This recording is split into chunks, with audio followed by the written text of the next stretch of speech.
Bom dia, irmãos. Estamos aqui mais uma vez na casa do Senhor para louvá-lo. Peço que os irmãos estejam abrindo sua Bíblia no Evangelho de João. João capítulo 11, versículo 25. João capítulo 11, versículo 25 a 27.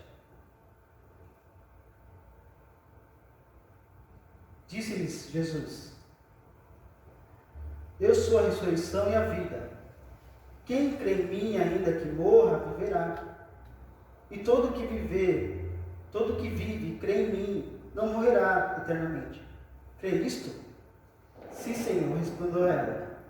Eu tenho crido que tu és o Cristo, o Filho de Deus vivo, que devia vir ao mundo. Vamos orar? Deus, muito obrigado por essa oportunidade de estarmos aqui mais uma vez te louvar e poder agradecer, Deus, pela semana que o Senhor nos deu, pelo controle que o Senhor tem sobre nossas vidas e que o Senhor está conosco todos os dias. Deus, muito obrigado. Eu oro que durante esse culto o Senhor esteja preparando nossos corações para a mensagem, que nós venhamos estar mais uma vez rendidos a teus pés, obedientes a ti. Eu oro que nós venhamos estar sempre perseverantes e que o Senhor nos dê forças sempre para nós não perdermos a esperança, a fé e não desistir, Deus. Que nós venhamos estar sempre buscando o Senhor e que o culto hoje venha ser mais uma vez sempre voltado para o Senhor e que nós vamos estar cheios do Teu Espírito para assim ser usados por Ti, Deus. Muito obrigado, em nome de Jesus. Amém. Amém. Vamos louvar o Senhor com o primeiro hino, ao único. Nós vamos repetir ele.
Amém. Vamos agora reconhecer aqui, queremos cantar a você que essa semana fez mais um ano de vida, mais um ano de batismo, de casamento. Ficamos felizes e queremos aqui cantar como igreja um corinho e sinta-se abraçado por nós, tá bom? Um ano mais de vida, nós vamos cantar.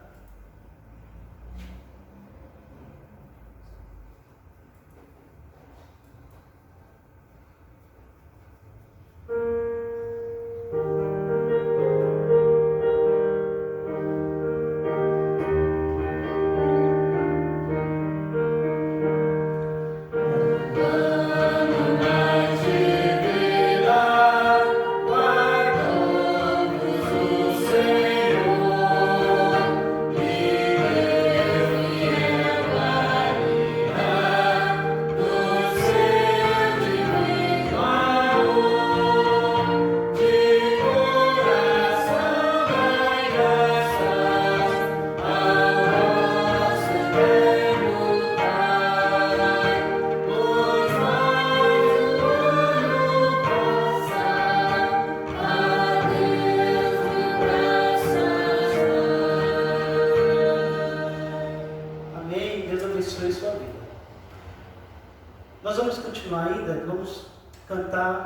o hino Que Consolação.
Conforme a tua infinita graça, logo após o pastor pode estar vindo com uma mensagem, tá bom? Esteja preparando o seu coração, irmão e irmã.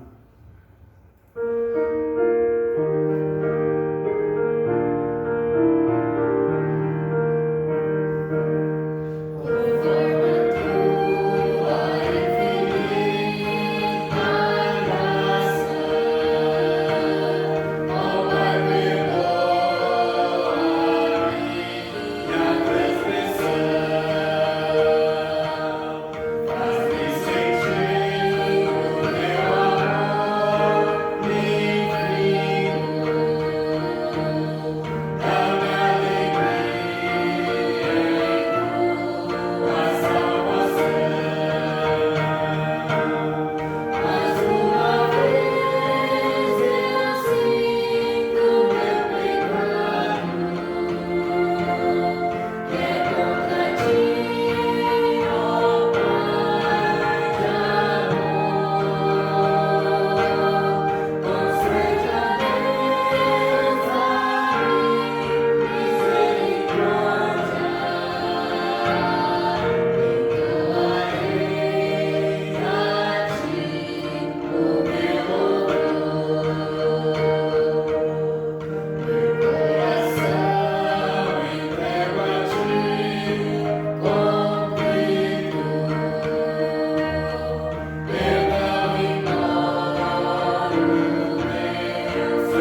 Bom dia, meus queridos irmãos. Vamos, nesse domingo, estudar mais um pouco da palavra do nosso bom Deus. Nessa manhã eu gostaria de trazer um título aqui para vocês: Vida após a morte. Sim, vamos falar um pouquinho sobre a vida após a morte.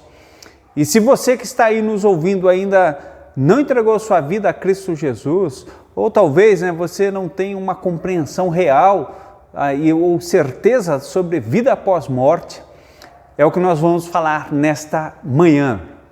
E como foi lido no início do culto, João capítulo 11, versículo 25, João 11, 25 e 27, disse-lhe Jesus: eu sou a ressurreição e a vida. Quem crê em mim, ainda que morra, viverá. E todo aquele que vive e crê em mim não morrerá eternamente. Crês isto? Versículo 27, sim, Senhor, respondeu ela, eu tenho crido que tu és o Cristo, o Filho de Deus, que devia vir ao mundo. Então nós temos aqui, meus queridos, uma passagem onde Cristo Jesus está ali com as irmãs de Lázaro e conversando então com uma delas. Jesus Cristo, ele fala que ele é a ressurreição, ele é a vida, e essa ressurreição e vida está falando de vida após a morte. E quando Cristo fala, olha, você crê que aquele que acredita em mim, que crê em mim, ainda que morra, viverá? Qual foi a resposta dela? Sim, Senhor, eu tenho crido que tu és o Cristo, o Filho do Deus vivo, que viria ao mundo. Então essa é a palavra aí da irmã de Lázaro para Cristo Jesus, a resposta à pergunta que Cristo Jesus fez, e ele está falando da vida após a morte. Meus queridos, as injustiças da vida talvez leva um ser humano a pensar que não há vida após a morte. Seria difícil crer que a vida é boa se soubéssemos que não há nada além do túmulo que compense os problemas da desigualdade e injustiça aqui deste mundo. Enquanto algumas pessoas parecem ter nascido para serem felizes, outras nascem em meio a circunstâncias e relacionamentos terríveis.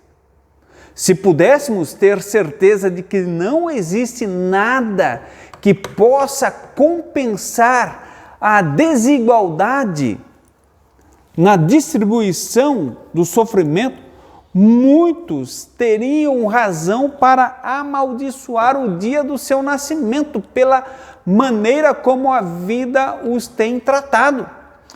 E nós poderíamos ir lá para o livro de Jó, no Velho Testamento, onde Jó, capítulo 3, versículo de 1 a 3, ele está ali falando sobre o dia do seu nascimento, de todo aquele sofrimento que ele estava tendo em sua vida. Jó, ele amaldiçoa o dia em que ele nasceu. Nós poderíamos concordar com ele. Poderíamos também concordar com o rei Salomão, que num momento difícil de sua vida, ele disse em Eclesiastes, capítulo 4, versículo de 1 a 3. Escute, eu vou ler aqui para você. Vi ainda todas as opressões que se fazem debaixo do sol. Vi as lágrimas dos que foram oprimidos, sem que ninguém os consolasse. Vi a violência na mão dos opressores, sem que ninguém consolasse os oprimidos, pelo que tenho por mais felizes os que já morreram, mais dos que o que ainda vivem. Porém, mas uns e outros tenho por feliz aquele que ainda não nasceu e não viu as más obras que se fazem debaixo do sol. Olha, meus queridos, se a nossa vida se resumisse apenas neste mundo aqui, apenas essa vida que nós estamos tendo aqui, tão passageira, tão breve, talvez nós iríamos falar como Jó, amaldiçoando ali o dia em que nascemos, ou como o rei Salomão. Tem uma ilustração muito interessante, eu já usei ela aqui nesta igreja em uma pregação há anos atrás, que é do cético e o lúcido. Conta-se que no ventre de uma mulher grávida estavam 2 bebês. O primeiro ele perguntou ao outro: "Você acredita na vida após o nascimento?" O segundo, então, ele responde: "Certamente, algo tem de haver após o nascimento." Talvez estejamos aqui principalmente porque nós precisamos nos preparar para o que seremos mais tarde.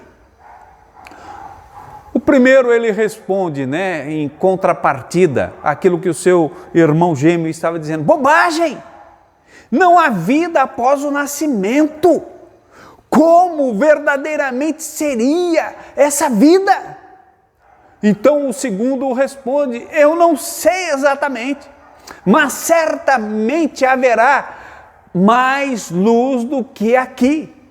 Talvez caminhemos com os nossos próprios pés e comeremos com a nossa boca."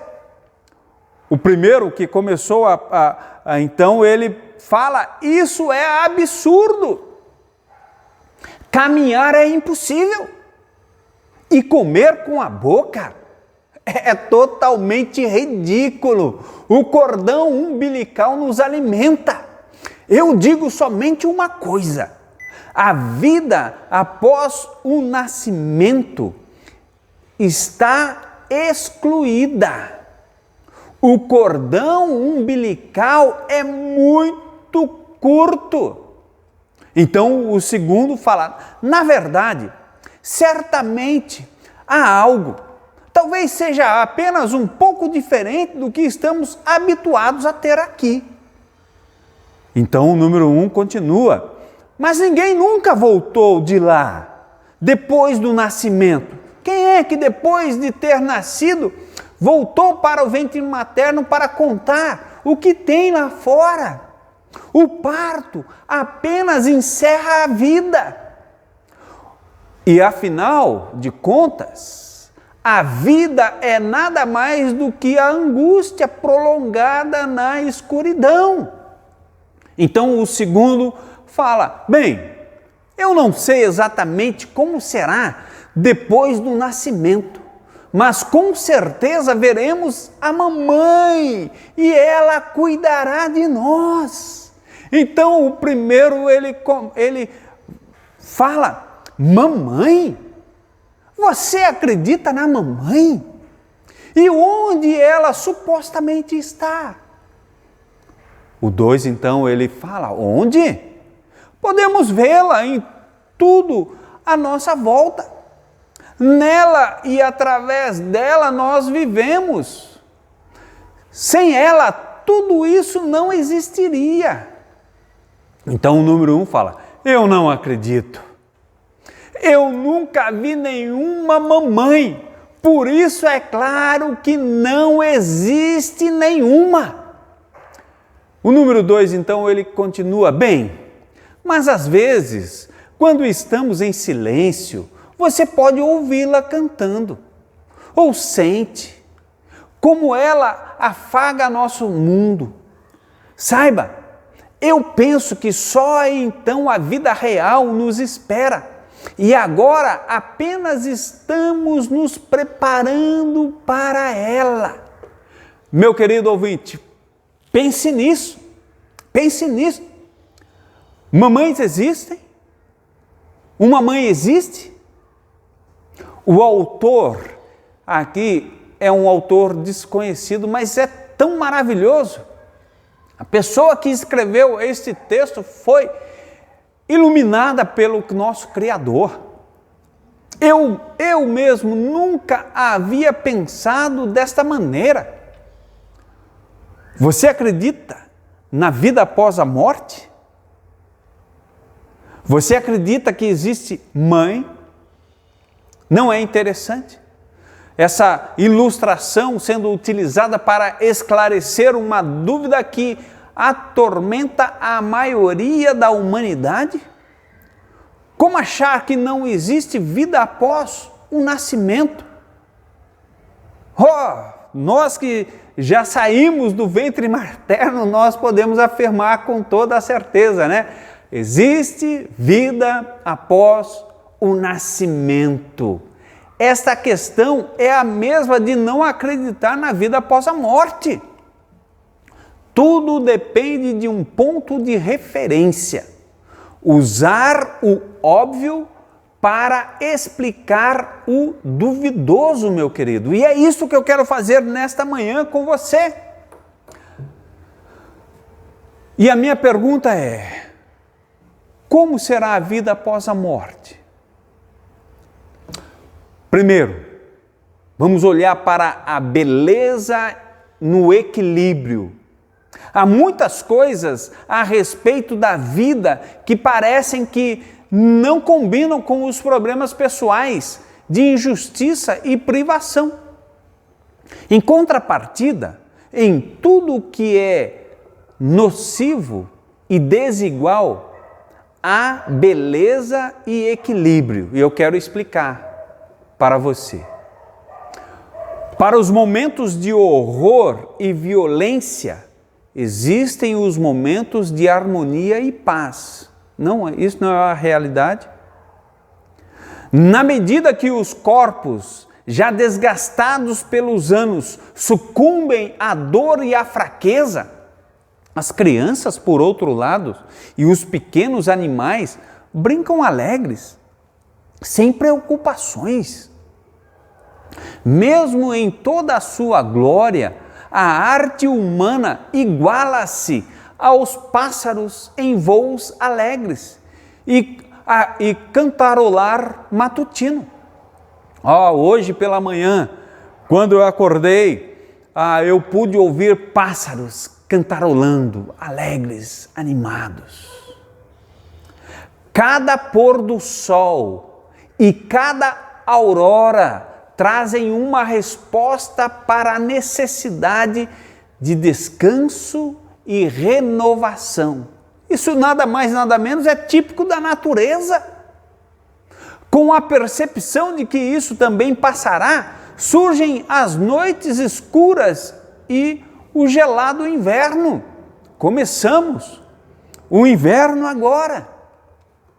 Se nada existir além do túmulo, o padrão da natureza estará espantosamente incompleta, meu querido. Sim, se não existir nada além do túmulo, o padrão da natureza, daquilo que eu conheço, que você conhece, estará espantosamente incompleto. Vamos ver um lugar no coração.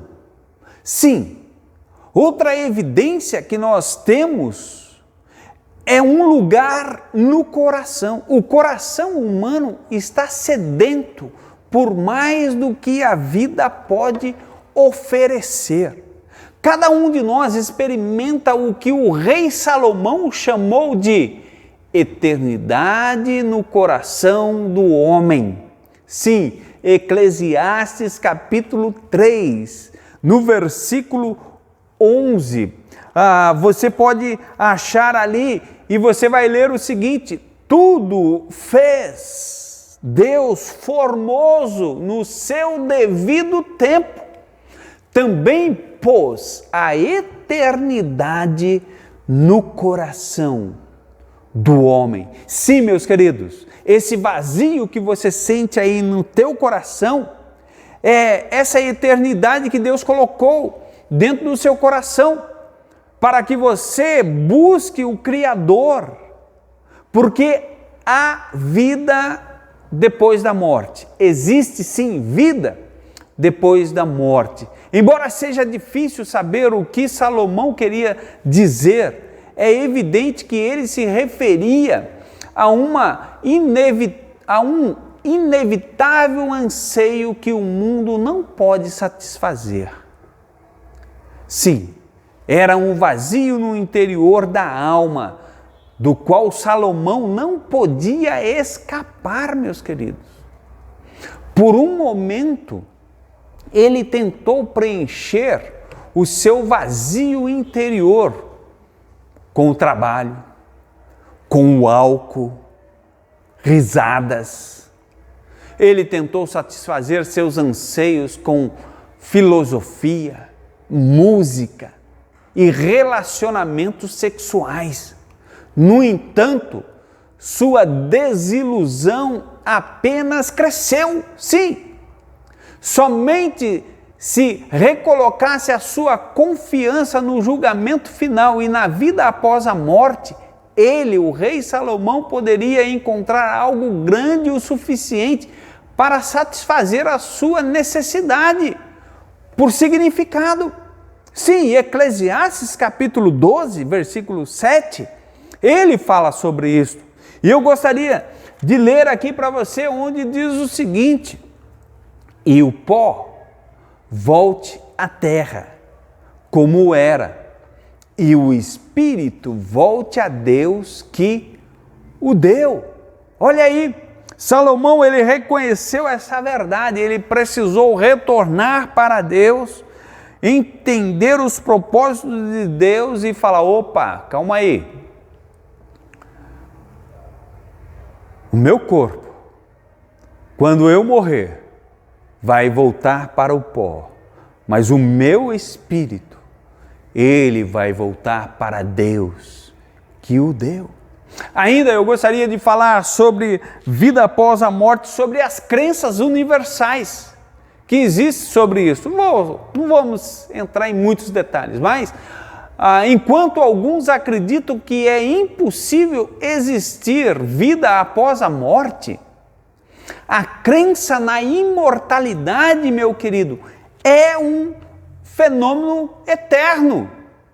Por exemplo, desde as pirâmides egípcias, as reencarnações da filosofia da nova era, as pessoas de todos os tempos e lugares na história creem que a alma humana sobreviverá à morte. Isso é uma realidade. Porque é que os faraós mandavam construir aquelas pirâmides e colocavam então ali os seus corpos, né, embalsamados, todo enfaixado, que hoje nós conhecemos como múmias, e as riquezas deles, tudo lá, com a esperança da vida após a morte. E olha, não são só lá os egípcios que creem nisso, nós vemos isso na história humana. A história humana está repleta disto. Por exemplo, o livro A Divina Comédia, de Dante. Esse é um poema épico, escrito no século XIV. Ele é um clássico da literatura mundial, escrito durante o renascentismo, ou o renascimento. A extensa obra, toda composta em versos, é dividida em três partes. Vai falar sobre o inferno, o purgatório e o paraíso. Por quê? Tendo-se ideia de vida após a morte.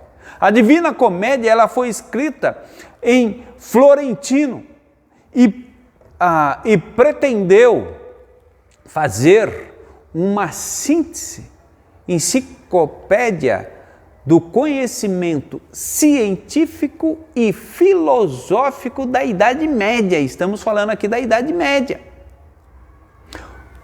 No livro, Dante, ele recebe, por exemplo, ele como uma personagem ali do livro, ele recebe a ajuda de um poeta romano, Virgílio, que serve como uma espécie de orientador para ele. E Virgílio, sabe de quando ele é?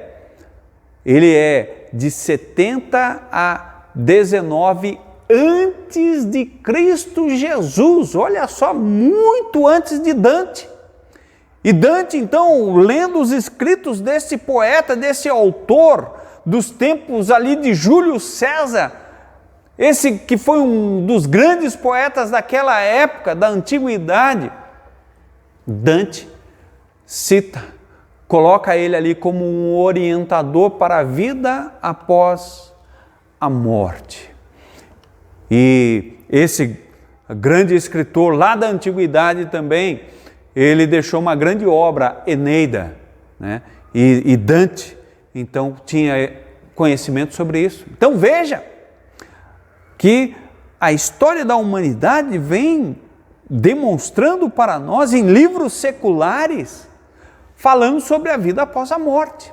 Se não houver a percepção do consciente, nem o sorriso ou tristeza além do túmulo, então, meu querido, a vida enganou a quase todos, desde Faraó do Egito até Jesus de Nazaré.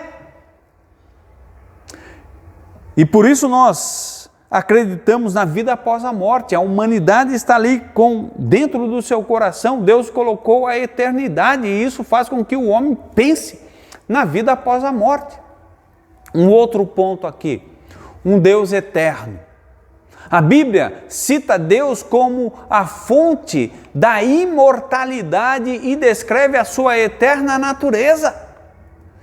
A mesma Escrituras nos dizem que Deus nos criou à sua semelhança e que Ele eventualmente planeja receber seus filhos em seu eterno lar. Isto é o que a palavra do nosso Deus, meu querido, está citando para nós. As Escrituras, elas ensinam que Deus trouxe a morte para a experiência humana quando os nossos primeiros antecessores traspassaram a escuridão do território proibido. Isso está em Gênesis capítulo 3, do versículo 1 até o 19. Você pode anotar e ler depois essa passagem. Ali conclui-se, então, que se Deus permitiu que a raça humana vivesse para sempre em condições de rebeldia, é o que Gênesis capítulo 3 está dizendo, teriam infinitas oportunidades em nos desenvolvermos como criaturas orgulhosas e egoístas para a eternidade. Ao invés de deixar a humanidade assim, Deus começou a revelar um plano que finalmente resultaria numa eterna recepção de todos aqueles que escolheram a paz com Ele. Salmo capítulo 90, versículo 1 fala sobre isto. Gostaria que você abrisse aí para Salmo capítulo 90. No versículo 1, ele vai dizer para nós: Senhor, Tu tens sido o nosso refúgio de geração em geração. Então veja aqui as Escrituras fazendo um relato sobre o cuidado de Deus, Ele sendo um refúgio para a humanidade de geração em geração. Quando voltamos para o Novo Testamento, lá no Evangelho de João, para o livro de João, e você olha o capítulo 14, João 14, versículo 1 até o versículo 3, tá bom? Eu vou estar lendo aqui para você, João 14, de 1 a 3, onde nos diz o seguinte, João 14, de 1 a 3. Veja o que a palavra de Deus está nos dizendo aqui. Não se turbe o vosso coração, credes em Deus, credes também em mim. Na casa do meu Pai há muitas moradas, se assim não fora, eu vos teria dito, pois vou preparar-vos lugar, e quando eu for e vos preparar lugar, voltarei e vos receberei para mim mesmo, para que onde eu estou estejais vós também. Aqui é o próprio Cristo Jesus falando. dando essa esperança para os seus discípulos, para os seus apóstolos, meus queridos. E o que dizer sobre as profecias do Antigo Testamento? Sim, relatando sobre a vida após a morte. Algumas pessoas argumentam que a imortalidade é uma ideia neotestamentária, ou seja, não, olha, é só o Novo Testamento que fala sobre a vida após a morte. Entretanto, meu querido, Daniel, o profeta Daniel, lá do Antigo Testamento, ele falou sobre um dia quando aqueles que dormem no pó da terra serão ressuscitados. Ressuscitados é ressurgir. Estava morto e agora reviveu. Isso ele fala, tá bom? Ali em Daniel, capítulo 12, versículo de 1 a 3. Se você quiser anotar aí essa referência, você vai poder ler aí na sua casa. Daniel, capítulo 12, versículo de 1 a 3, onde ele fala ali, então, que aqueles que dormem no pó da terra serão ressuscitados, alguns para a vida e outros para a vergonha eterna. Quando a Bíblia está falando sobre eternidade ou vida eterna, ou aqui no caso, quando cita aqui Daniel fala sobre vergonha eterna aqui, está falando de uma vida após a morte para a eternidade, ou ao lado de Deus, tá bom? Ou aqueles que vão estar longe de Deus. É onde Daniel fala sobre vergonha eterna. Um dos autores do livro de Salmos também falou sobre a vida após a morte. Quando vamos para o Salmo 73, então, se você abrir ali no Salmo 73, nós não vamos ler o texto aqui, tá bom? Mas o Salmo aqui, Salmo 73, um homem chamado Asaf, ele descreveu como ele quase perdeu a fé em Deus, quando refletiu sobre a prosperidade do homem ímpio, do homem que não pensa em Deus, não lembra de Deus e até acha, né, e crê que não existe Deus. Quando Asaf olhou para a prosperidade desse homem e o sofrimento do justo, ele fala que os pés dele quase se resvalaram. Mas ele mesmo afirma que se aproximou do santuário de Deus, da perspectiva da adoração.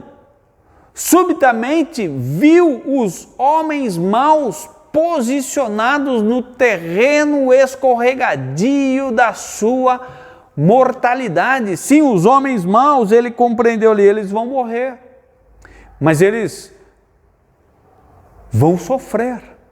Que triste, que triste. E com renovada percepção, Asaf, ele confessou. Salmo 73, versículo 24 a 26, onde diz o seguinte: Tu me guias com o teu conselho e depois me recebes na glória. Quem mais tenho eu no céu? Não há outro em quem eu me compraza na terra. Ainda que a minha carne e o meu coração desfaleçam, Deus é a fortaleza do meu coração e a minha herança para sempre. Essa era a convicção de Asaf. Depois de passar por momentos turbulentos em sua vida, de tristeza, de angústia, de depressão, e achar que o justo, aquele que serve a Deus, que está aí crendo em Deus e fazendo tudo aquilo para agradar a Deus, estava sendo injustiçado. E que o homem sem Deus estava indo do bom ao melhor. Mas no final ele compreende, olha, vai ser triste a vida deles, porque para mim há uma herança para sempre. O que podemos falar das citações de Cristo Jesus? Sim, Cristo Jesus, ele, talvez, meus queridos, poucos acusariam Jesus de ser um homem mau ou falso mestre. Poucos, né? Mesmo os adeptos do ateísmo, daqueles que dizem que não creem em Deus, e pessoas que pertencem a religiões não cristãs, eles referem-se a Jesus com consideração e respeito. E Cristo Jesus, ele não oscilou sobre a veracidade da existência de uma vida pessoal e contínua após a morte. É verdade. Ele disse lá em Mateus capítulo 10, versículo 28. Então, quando você vai aqui para Mateus capítulo 10, aqui no versículo 28, diz ali: não temais os que matam, desculpa, vou ler de novo. Não temais os que matam o corpo e não podem matar a alma.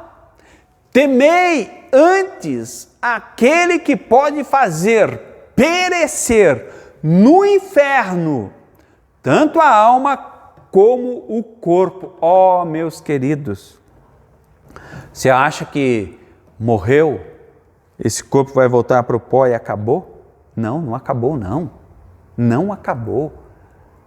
Veja que aqui Cristo está falando, olha, tema quem pode matar tanto a alma quanto o corpo e mandar isto, sabe para onde? Para o inferno. E o inferno é o local de tormento eterno, onde o ser humano vai passar ali uma eternidade em sofrimento, Meus queridos, Jesus, ele prometeu o paraíso ao ladrão arrependido e moribundo ao seu lado, lá naquela cruz. Mas ele também utilizou, sabe o quê? Uma figura, o Vale de Rimon, ali um lugar imundo em que se queimava o lixo fora da cidade, fora de Jerusalém, como um símbolo daquilo que espera aqueles que insistem em se expor ao julgamento de Deus. Você não quer acreditar em Deus? Quer pagar para ver? Então Cristo, ele fala, olha, ali vai haver choro e ranger de dentes. De acordo com Jesus, a questão mais importante da vida é enfrentar a veracidade sobre a vida após a morte. Jesus, ele afirmou, por exemplo, que se um olho o mantém distante de Deus, você tem razão para livrar-se dele. É o que está em Marcos capítulo 9, versículo 47, onde diz ali o seguinte, olha só: e se um dos teus olhos te faz tropeçar, arranca-o. É melhor entrares no reino de Deus com um só dos teus olhos do que tendo os dois seres lançados no inferno. Aqui, quando Jesus está usando essa figura de linguagem aqui, meu querido, ele não está falando literalmente para você arrancar o seu olho, ele está falando do pecado que está em teu coração. O teu pecado é através daquilo que você vê, então você deve tirar isso da sua vida, seja radical. Se o que você olha, o que você vê faz você pecar, pare de olhar, seja radical com você mesmo. E ainda mais, né, nessa ilustração ele fala, olha, se tua mão te faz pecar, arranca. É melhor entrares maneta no céu, faltando uma mão, do que com as duas ir para o inferno. Ou seja, se a tua mão leva você a pecar, meu querido, tem uma atitude radical. Não vá cortar a mão, não é isso que Cristo está dizendo, não. Arranque o pecado da sua vida, seja radical com o pecado da sua vida. Se os seus pés levam você para caminhos errados, pare de caminhar naquela direção, não vá mais. O que vai ser radical? Olha, eu não vou naquele local. Meu querido, há mais ou menos 35 anos atrás, quando eu me converti, os meus pés eram ligeiros para me levar para o pecado, lugares, né? lugares ali no bairro onde eu cresci, nasci, cresci, fui criado lá em Caçapava. Então eu sabia que eu não devia. O que eu tinha que fazer com os meus pés? Cortá-lo? Não. Opa, eu não vou passar por lá. Eu vou dar a volta. É isso que Jesus está falando. Então, meus queridos, nós podemos ver muito aqui sobre vida após a morte. O que dizer sobre a ressurreição de Cristo? Não há maior evidência sobre a existência da vida após a morte do que a ressurreição de Cristo. O Antigo Testamento já anunciava um Messias que venceria o pecado e a morte pelo seu povo. Olha, nós poderíamos ler aqui Isaías capítulo 53. Eu poderia ler aqui para você Daniel capítulo 9, versículo 26. Anota e dê uma olhada aí na sua casa. Os seguidores de Jesus testemunharam que ele assim o fez. Os seguidores de Jesus, veja só, testemunharam que ele assim o fez. Ele morreu voluntariamente nas mãos de seus executores, foi sepultado num túmulo emprestado e depois de 3 dias, ele deixou aquele sepulcro vazio, porque ele ressurgiu. As testemunhas afirmaram que viram não somente o túmulo vazio, mas o Cristo ressurreto que apareceu a centenas de pessoas por um período, de 40 dias. Sim, 40 dias depois da ressurreição, Cristo ele ficou andando ainda neste mundo, se revelando às pessoas, até então ele ser assunto levado aos céus. Nós vemos isso ali em Atos capítulo 1, versículo 1 a versículo 11. Também em 1 Coríntios capítulo 15, versículo de 1 a 8, você pode ver sobre a ressurreição de Cristo Jesus e as pessoas que testificaram dele, vida após a morte. Quais são os resultados práticos disso daqui, meu querido? A crença na vida após a morte é uma fonte de segurança individual. Sim, de otimismo e de aperfeiçoamento espiritual.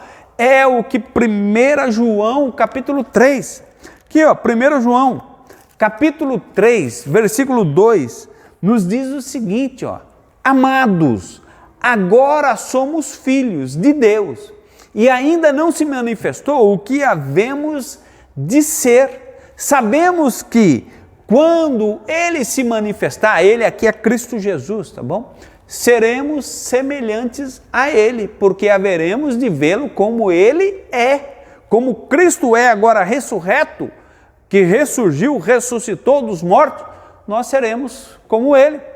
Nada nos encoraja mais do que a confiança de que existe uma vida melhor para aqueles que no presente preparam-se para a eternidade. Sim, acreditar nas oportunidades ilimitadas de que a eternidade oferece faz muitas pessoas entregarem suas próprias vidas em favor daqueles a quem amam.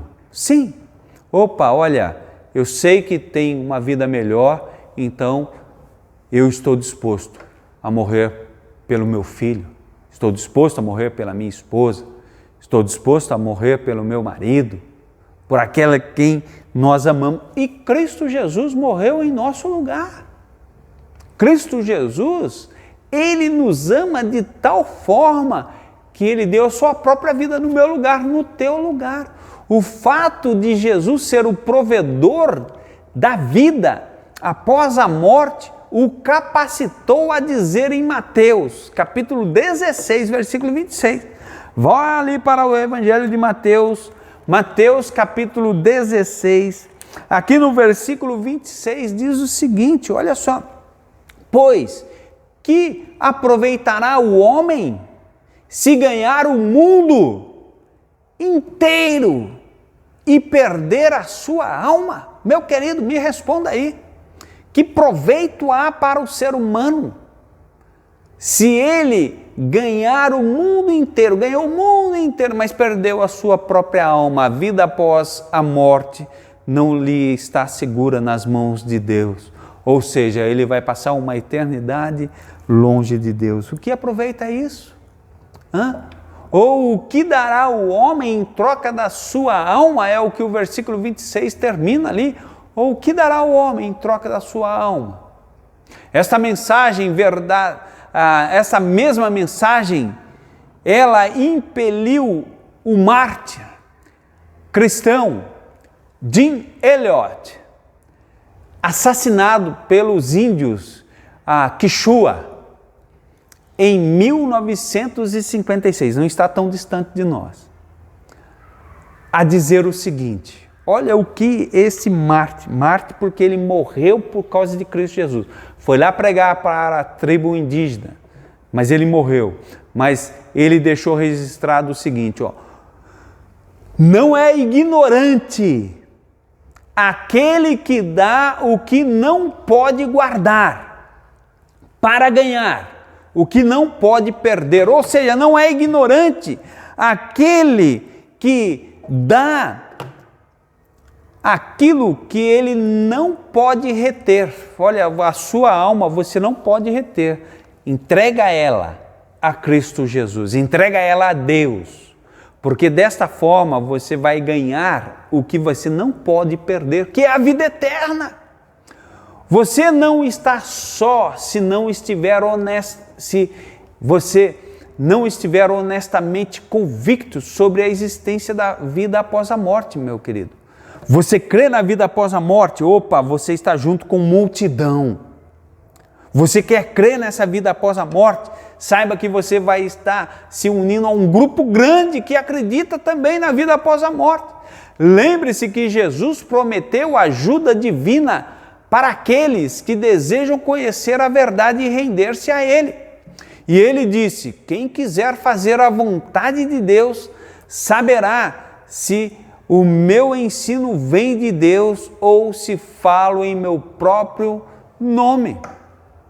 Se você contemplar a prova irrefutável sobre a vida após a morte, olha, meu querido, lembre-se de que a Bíblia diz que Cristo morreu para pagar o preço dos nossos pecados e que todos os que creem nele receberão o presente, o perdão e a vida eterna. Amém! Louvado seja Deus! A salvação que Cristo oferece não é uma recompensa pelos nossos esforços, mas um presente oferecido a todos os que, à luz das evidências, colocam sua confiança nele. Sim, João capítulo 5, versículo 24 fala isso. Romanos capítulo 4, versículo 5 fala isso. Efésios capítulo 2, versículo de 8 a 10, fala sobre isso, meu querido. Para aceitar o presente divino de perdão e de vida eterna, meu querido ouvinte, se você ainda não tem Cristo como Salvador, faça essa oração agora comigo. Baixe seus olhos e repita comigo aí no seu coração, tá bom? Vamos orar. Deus, sei que sou pecador e que não posso, ó Pai, salvar-me a mim mesmo. Creio que Jesus morreu na cruz pelos meus pecados, ressuscitou dos mortos para viver sua vida por meio daqueles que nele creem. Eu te recebo, ó meu Salvador, e aceito a tua oferta de perdão e de vida eterna. Obrigado, Senhor. E venha ser o meu Salvador. É isto que eu creio. Eu creio na vida após a morte e que Cristo pode me dar essa vida eterna. E é em nome de Jesus que eu oro. Amém. Meu querido, tenha um ótimo dia. Deus abençoe você, sua família, seus familiares, sua vizinhança. E vamos terminar com mais um hino. Amém? Muito obrigado, pastor, pela mensagem. Vamos agora cantar o último hino, o poder do sangue. Vamos terminar com uma palavra de oração.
Deus, muito obrigado, porque Jesus Cristo, Ele veio para nos salvar e nós estamos muito alegres por isso.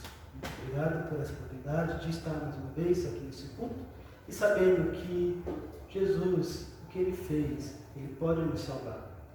E esse poder é muito grande em nossas vidas. Pai, muito obrigado por esse amor, muito obrigado pela sua misericórdia e que nós venhamos cada dia andar com Jesus, pensar como Jesus pensaria, agir como Ele faria. Então, que a tua mensagem e esses hinos venham continuar martelando nossos corações para que nós venhamos cada dia estar entendendo mais e mais e crescendo em ti, Deus. Oro que o Senhor esteja abençoando, assinando os meus irmãos e das irmãs, protegendo, livrando todo mal. E sim, tudo conforme a tua vontade e conforme o teu controle soberano, Deus. Muito obrigado por tudo, em nome de Jesus. Amém.